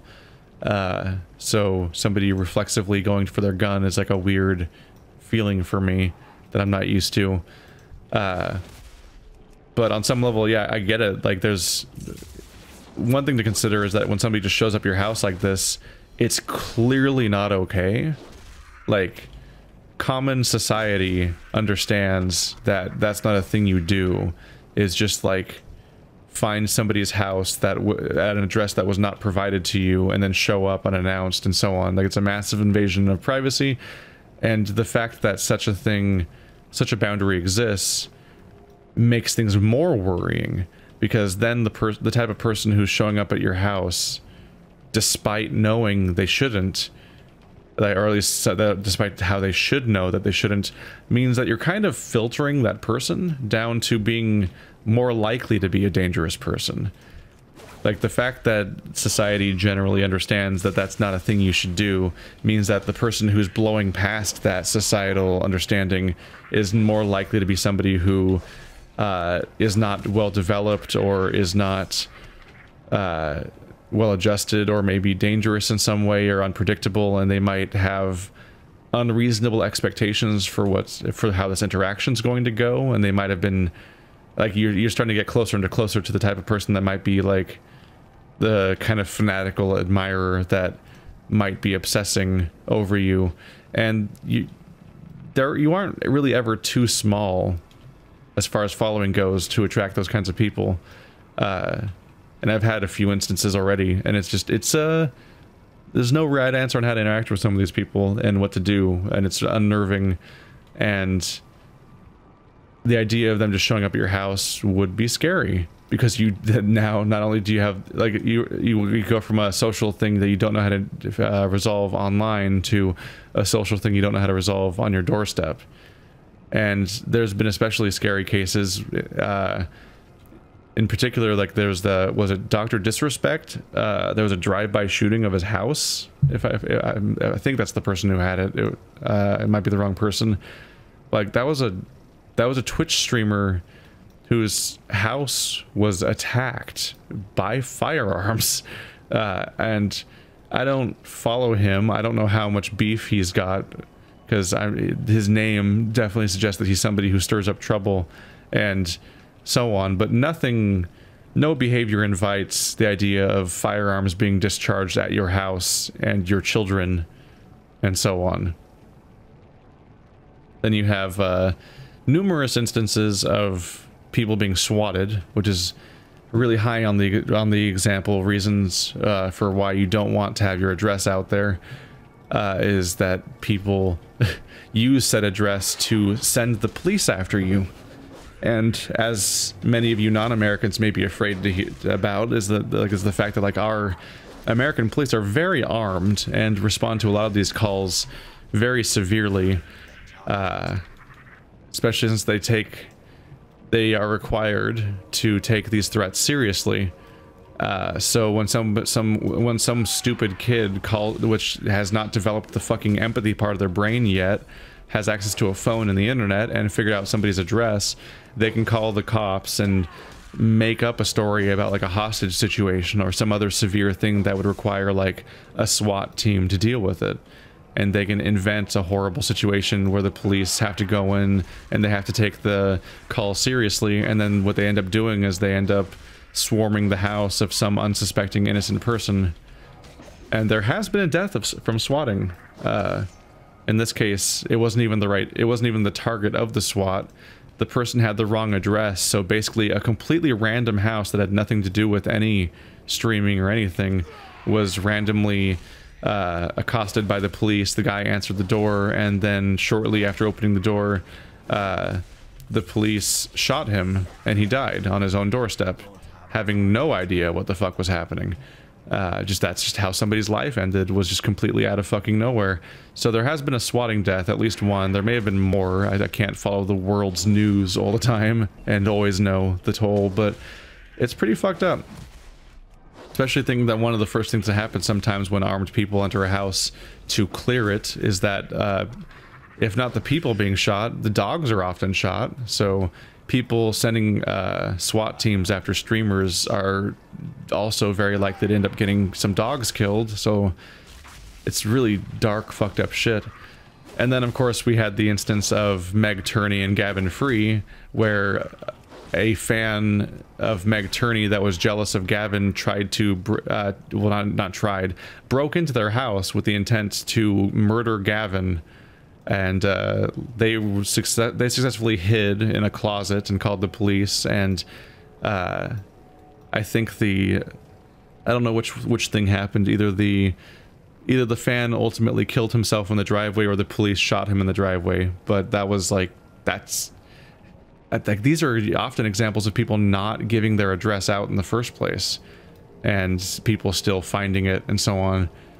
So if you've ever wondered about the significance of a PO box, this is not just necessarily directed at the person sending the question, but just like in general, if you've ever not fully understood why people are not open about their addresses or why people use PO boxes and so on. This is all an example of why, because we've actually had a lot of instances in just like the last 2 years of why. Oh man, what was the timeline there? I actually think that all the examples I just gave might have been over the last 12 months, and there might be more examples that I don't even know about. It's not fun to think about. So, but yeah. So that's why you don't give out your address. And that's why doxing is fucked up. That's why, like, it's really bad to dox people and just, like, expose somebody's address for really any reason. If you want to hear how this goes back to, like, the Paul brothers again, because they've made this mistake before, amazingly. Famously, the Paul brothers were way too open about their own address, and so their house was completely swarmed with people, which was just a giant noisy mess that was bad for their neighbors. And so, whoa, that just sinks. That was bad for their neighbors and a bunch of other things, but specifically what was really fucked up is, I think it was, I don't know if it was Jake Paul or Logan Paul, somebody was delivering a package to a public, some sort of public figure. I don't know if he was a rapper or if he was a YouTuber, or I don't know. I literally don't even know what circle he was from, like if he was from like traditional media or if he was from the internet media as far as fame goes, because it was somebody I hadn't heard of before. But when he recognized the guy's name on the order, because the guy had ordered merch from the Paul brothers, whichever Paul brother made the video ended up going to the guy's house to hand deliver the package, which isn't inherently the worst video. It's not inherently the worst thing ever, I suppose. This like surprise celebrity appearance, ha ha ha. But like, he filmed the walk up to the house, including, which meant that he showed the guy's address in the video that he uploaded, and it's like, the fuck is wrong with you, man? You can't just dox people. That's really fucked up. Well, this is a massive tangent, though, because you were just asking about the concept of whether or not we have a P.O. box. I recommend watching those old P.O. box videos. I think they're good, especially the ones that have video. Unfortunately, one of them we lost the video because our recording situation was so jury-rigged. It was just a mess. We were just using whatever Andrew had on hand, basically, which is that we were using light bulbs in umbrellas for the lighting, and we were filming our videos, including the entire run of our podcast and all the P.O. box videos. Those were all filmed via his phone.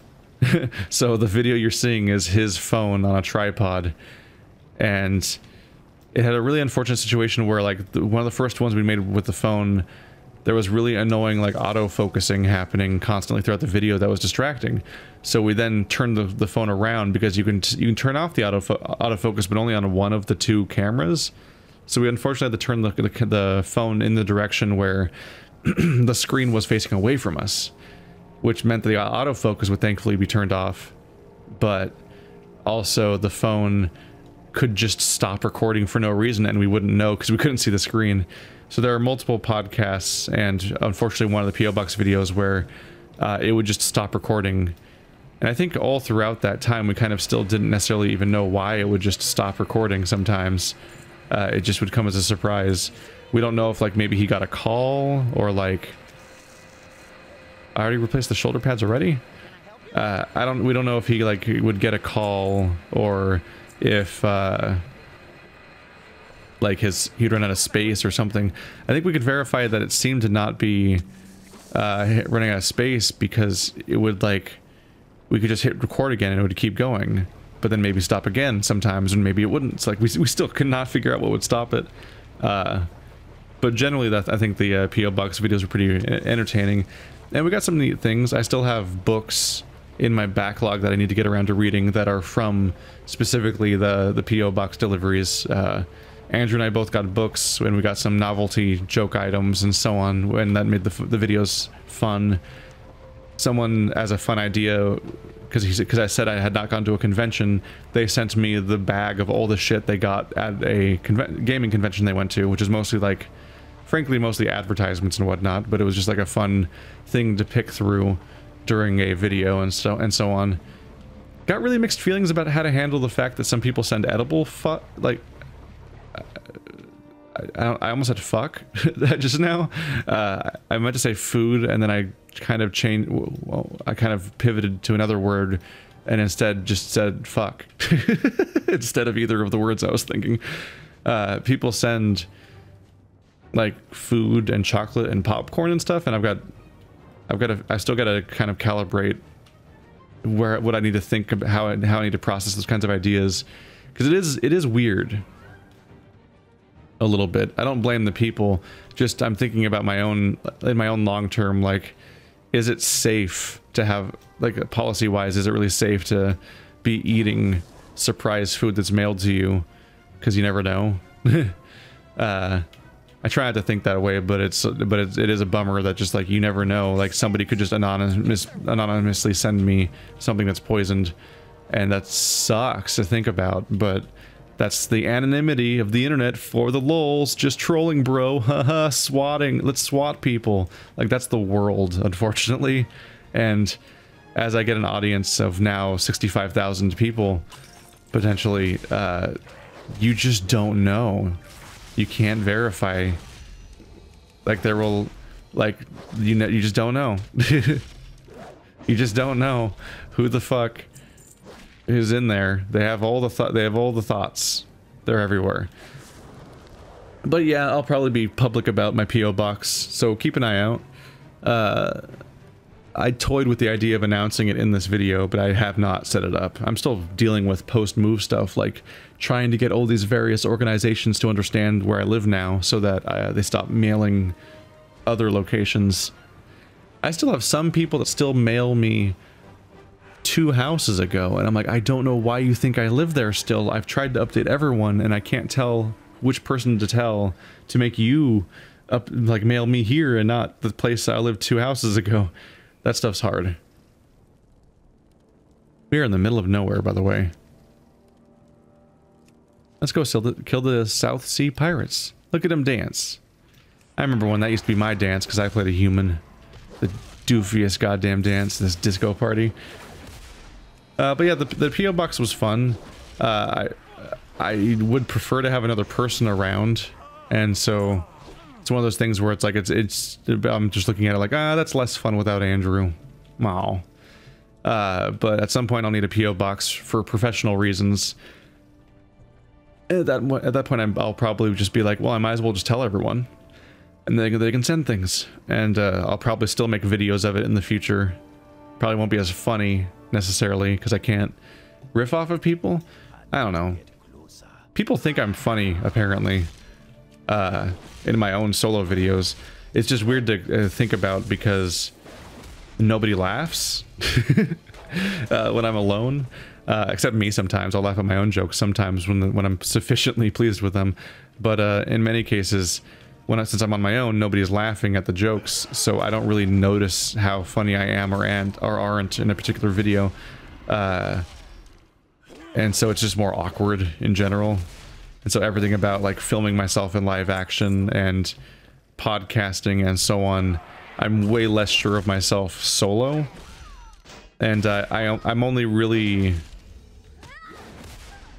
I only really power through doing my Let's Plays by, like, not thinking about it to some extent.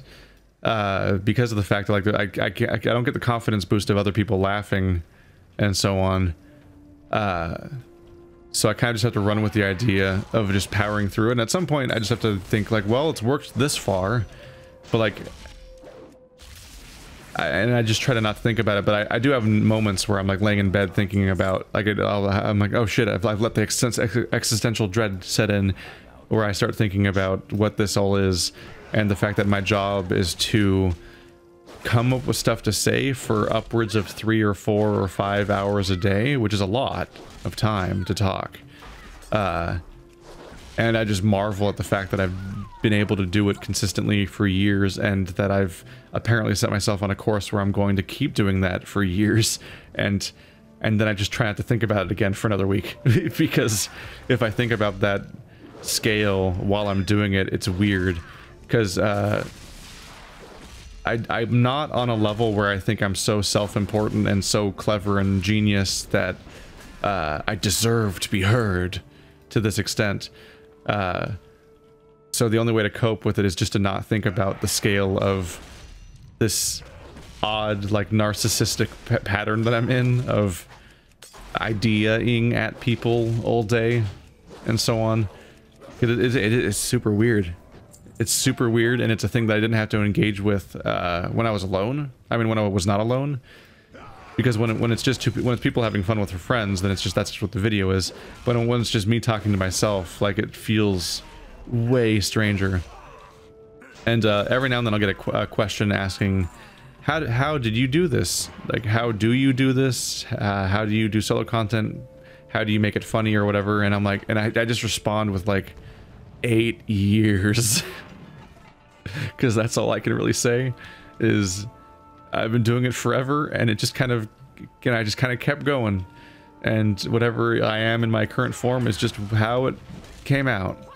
I haven't taken improv courses. I just am me, and have been practicing this for a long time, and not necessarily even practicing good practices. Like, I don't know. There isn't like a example to follow oftentimes of what's good and what's the right and a wrong way to do this. So it's like the idea of like a self-taught guitarist, where like they can learn bad habits if they're not trained and whatnot. Like, so the things I'm practicing aren't even necessarily things that help necessarily, but I have my pattern now. And so one of my general responses when people question my way of doing things is always to be like, dude, if you don't like the way I do things, you can find a different channel, because at this point I'm pretty set in my ways of how things are going to go, and I've been pretty consistent, so anyone who's following me should be pleased with its current state, because it's not, I'm not blindsiding you with any radical changes here. And so at some point it's just up to the audience to curate their own viewership towards channels that do things the way they want to, because there's no right answers, but also you can only appeal to a particular idea, and then you have to leave other channels to cover the other niches, basically. I am super on tangent right now. Die. Stop it. I'm gonna leave the last question for later, because I need to do research. It's about the last question they had is about like the movies of 2018, and I'm having trouble thinking of them. Admittedly, I may have not seen as many movies as I do in other years, so I think I'm gonna cut it here. I think I'm just gonna kill this last pirate, and then go back and turn in quests and find an inn to rest my character in, and call the episode there. We're already 2 hours in, so please ask questions if you have any that come to mind, because we're running out. If I don't have enough, I'll probably spend the next episode talking about the Mist book that I read, and maybe other media, and then I'll probably start digging up old questions just to add to the pile. And yeah, feel free to go watch the old Q&A series. Those are on my channel. You can find them via oh shit, I'm dead. I might remember to link it, but I don't know. But it's in the playlist. There's a playlist for Q&A that's separate from podcast. I think it's on my front page of my YouTube profile, actually. So if you go to the front page, in like the non-gaming section, there's like a miscellaneous category that's full of like podcasts and Q&A and role-playing and Twilight Imperium and so on. I think that's in there. So I had the original Q&A with the side of Minecraft series, and then I revived it to be Q&A with the side of whatever, where I would just play some random game. And now it's basically still that. It's been Q&A with the side of D&D, Diablo 2, and then World of Warcraft. My format has not changed really. It's just become a Patreon series. And as a result, I've become more obligated to do it, so it's been much more consistent, and I think this series is now longer than either of those were, but if you're looking for more Q&A to watch, then those are a thing. And I'm going to go to the leftover comment questions from those, I think, if I need to come up with questions. And if I run out of those, then I don't even know. I don't know what I'll do format-wise. I might just make the episodes intentionally shorter to pad out what content is left, I suppose. I don't know. You guys drive this series. It's for Patreon subscribers and by Patreon subscribers, kind of, the questions are. And so that'll kind of... audience interest will kind of guide the forward trajectory, I guess. Thanks for watching like always, guys. And I'll see you next time.